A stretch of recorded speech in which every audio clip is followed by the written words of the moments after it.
A History of Western Philosophy, and its connection with political and social circumstances from the earliest times to the present day, by Bertrand Russell.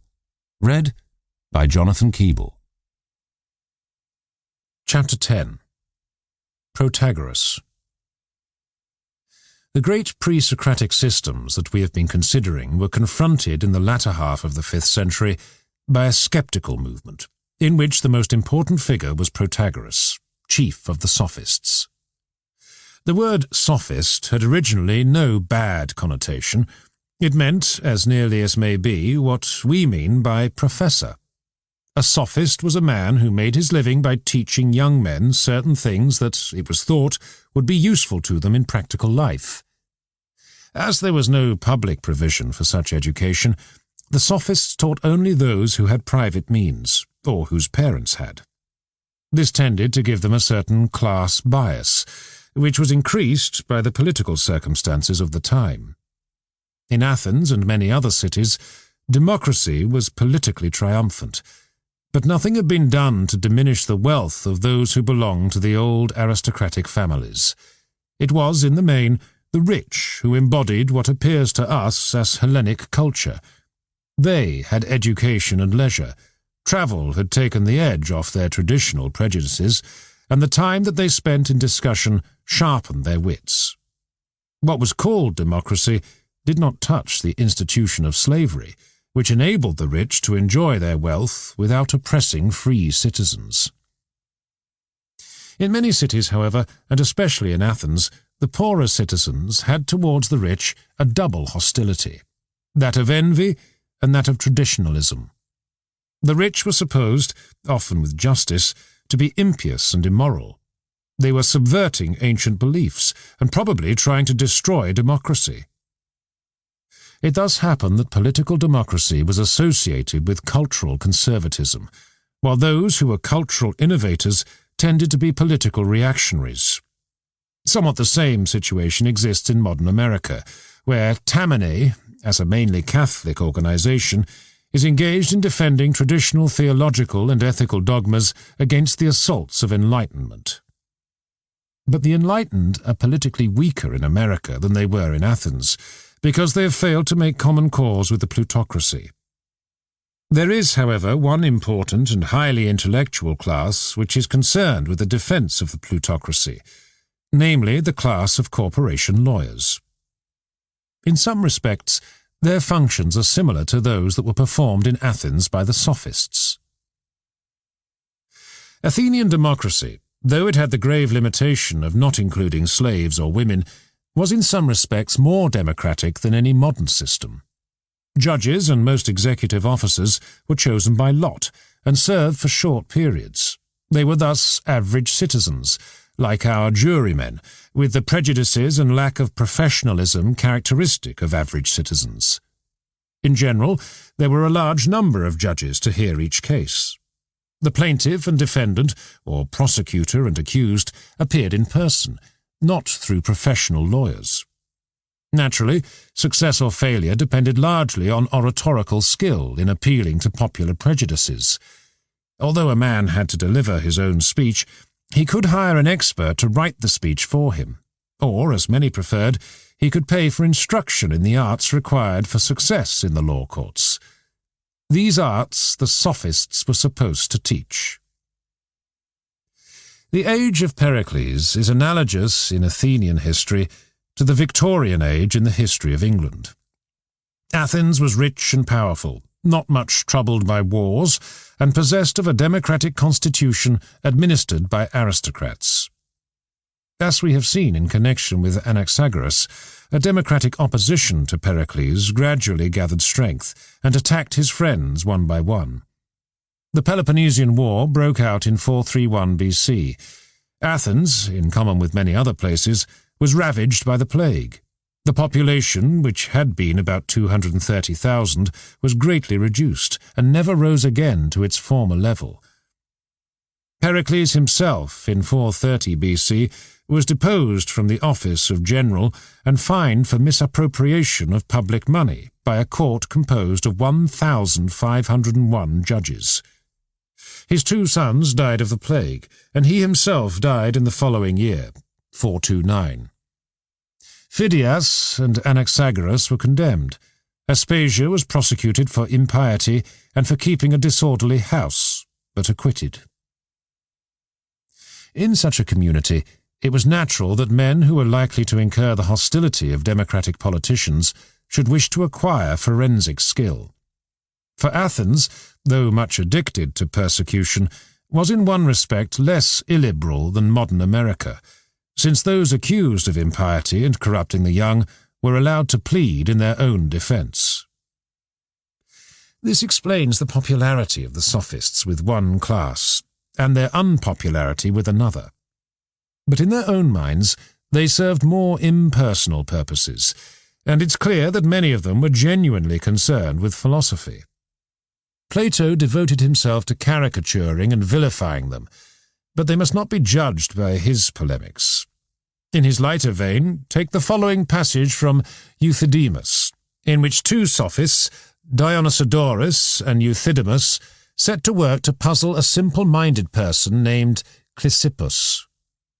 Dionysodorus begins, "You say that you have a dog?" "Yes, a villain of a one," said Chrysippus. "And he has puppies?" "Yes, and they're very like himself." "And the dog is the father of them?" "Oh, yes," he said. "I certainly saw him and the mother of the puppies come together." "And is he not yours?" "To be sure he is." "Then he is a father and he is yours. Ergo, he is your father, and the puppies are your brothers." In a more serious vein, take the dialogue called The Sophist. This is a logical discussion of definition, which uses the sophist as an illustration. With its logic, we are not at present concerned. The only thing I wish to mention at the moment as regards this dialogue is the final conclusion. "He, then, who traces the pedigree of his, the sophist's art, as follows, who, belonging to the conscious or dissembling section of the art of causing self-contradiction, is an imitator of appearance, and is separated from the class of fantastic, which is a branch of image-making, into that further division of creation, the juggling of words, a creation human and not divine. Anyone who affirms the real sophist to be of this blood and lineage will say the very truth." There is a story about Protagoras, no doubt apocryphal, which illustrates the connection of the sophists with the law courts in the popular mind.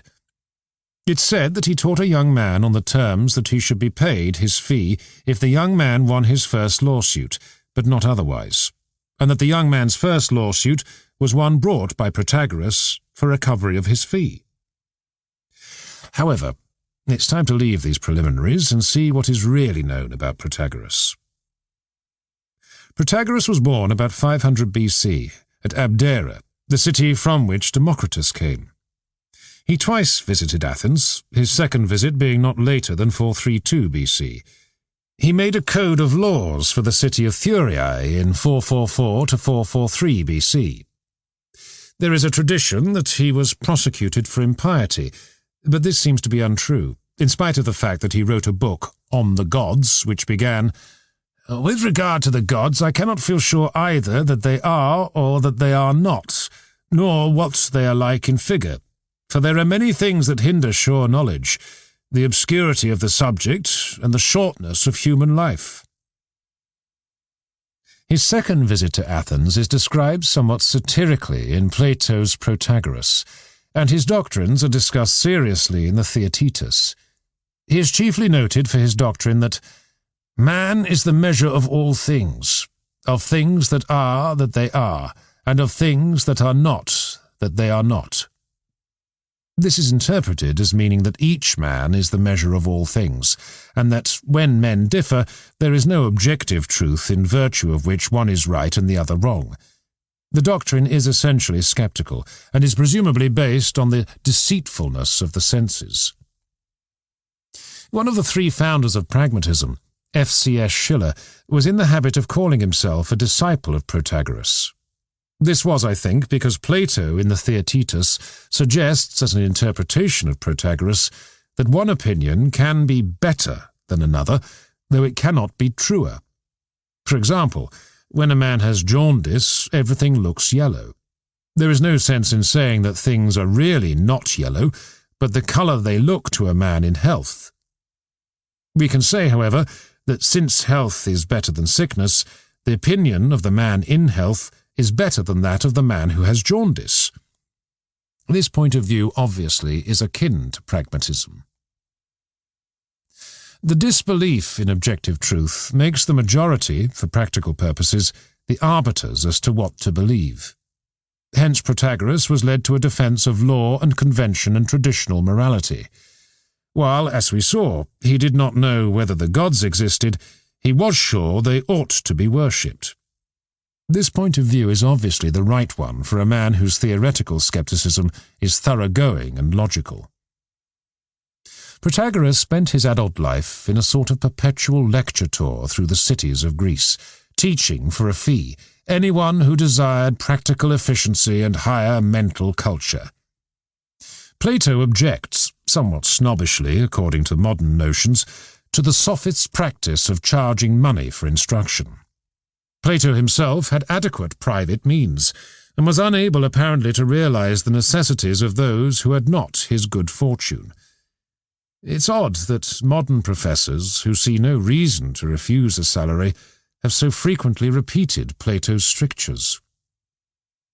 There was, however, another point in which the sophists differed from most contemporary philosophers.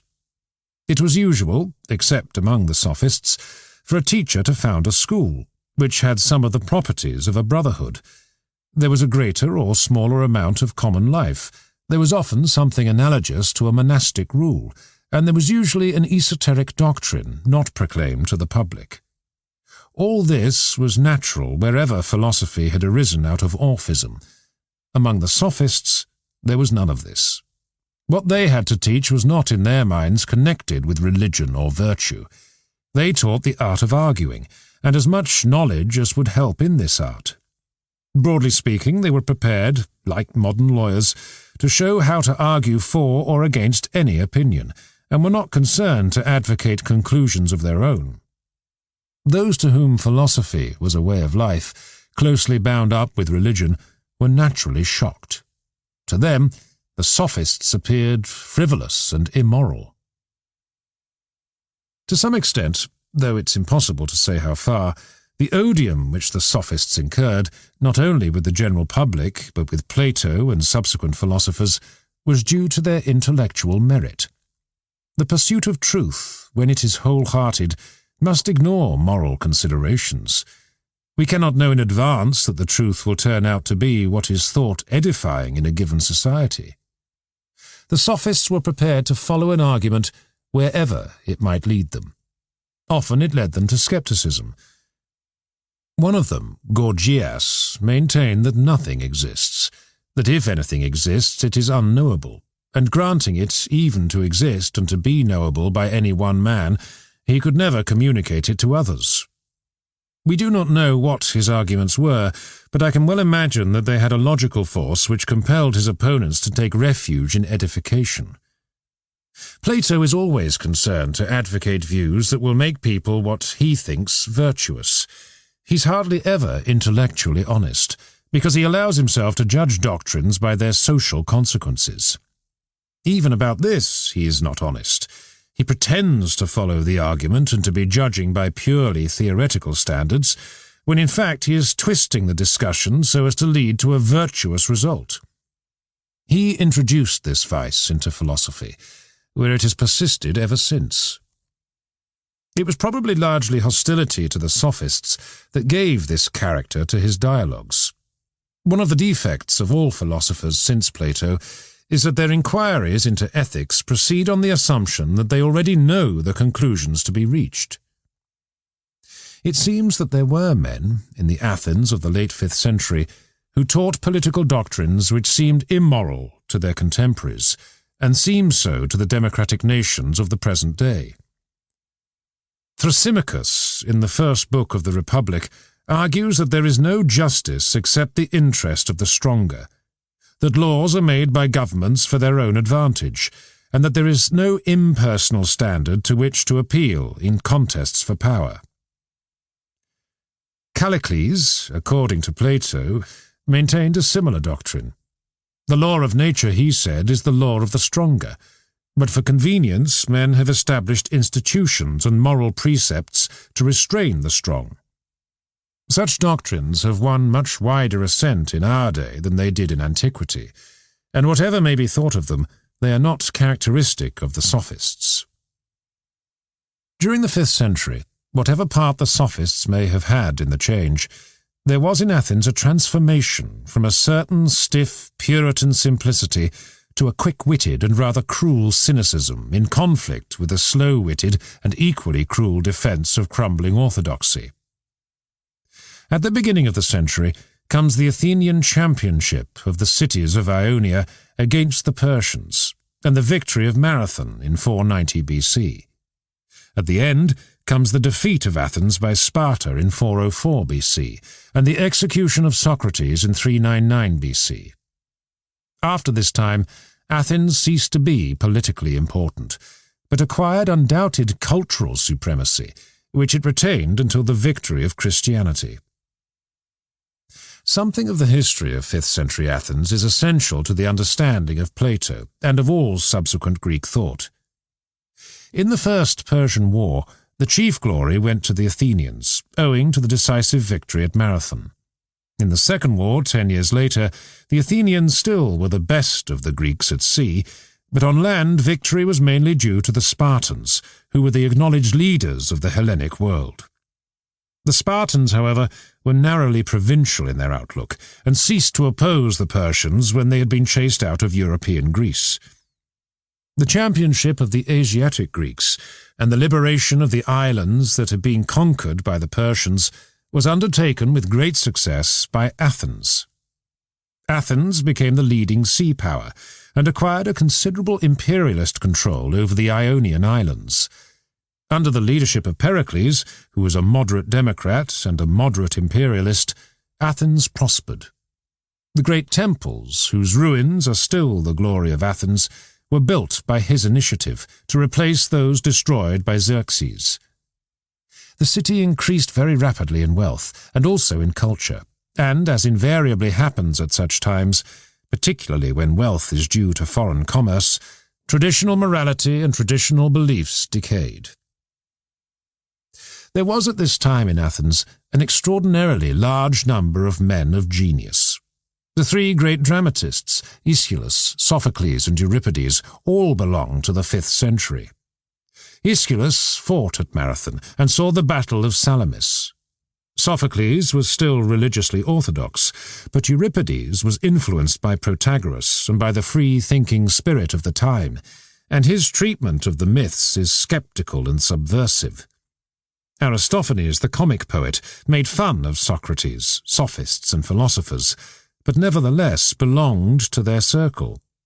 In the Symposium, Plato represents him as on very friendly terms with Socrates. Phidias, the sculptor, as we have seen, belonged to the circle of Pericles.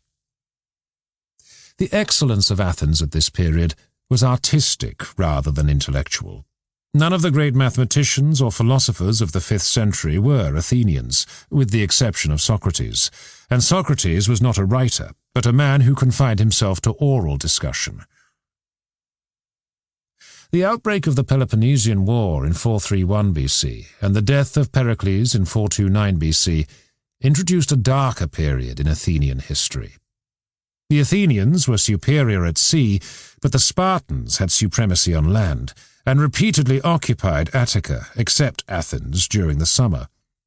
The result was that Athens was overcrowded and suffered severely from the plague. In 414 BC, the Athenians sent a large expedition to Sicily, in the hope of capturing Syracuse, which was allied with Sparta, but the attempt was a failure. War made the Athenians fierce and persecuting. In 416 BC, they conquered the island of Melos, put to death all men of military age, and enslaved the other inhabitants.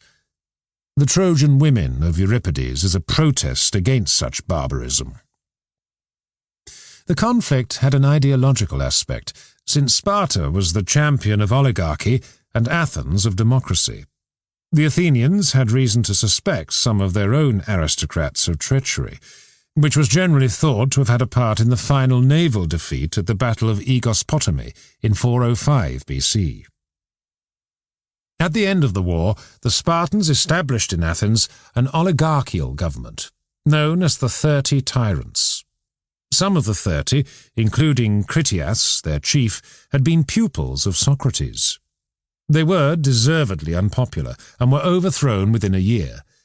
With the compliance of Sparta, democracy was restored, but it was an embittered democracy, precluded by an amnesty from direct vengeance against its internal enemies, but glad of any pretext not covered by the amnesty for prosecuting them. It was in this atmosphere that the trial and death of Socrates took place in 399 BC.